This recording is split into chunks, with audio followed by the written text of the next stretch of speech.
गजल कैफ भोपाली। आवाज़ो पेशकश हसन बलोच। दाग दुनिया ने दिए, जख्म ज़माने से मिले, हमको तोहफे ये तुम्हें दोस्त बनाने से मिले।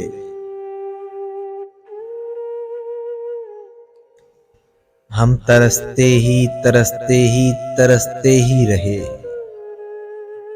वो फलाने से फलाने से फलाने से मिले। खुद से मिल जाते तो चाहत का भरम रह जाता,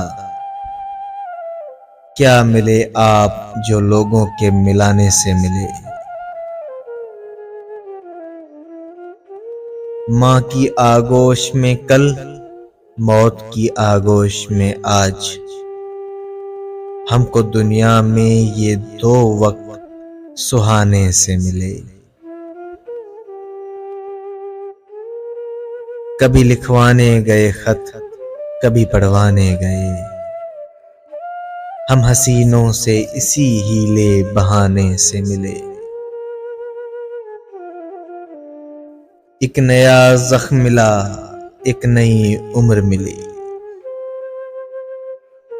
जब किसी शहर में कुछ यार पुराने से मिले। एक हम ही नहीं फिरते हैं लिए किस्से गम, उनके खामोश लबों पर भी फसाने से मिले। कैसे माने कि उन्हें भूल गया तू ऐ कैफ, कैसे माने कि उन्हें भूल गया तू ऐ कैफ। उनके खत आज भी हमें तेरे सिरहाने से मिले। दाग दुनिया ने दिए, जख्म ज़माने से मिले, हमको तोहफे ये तुम्हें दोस्त बनाने से मिले।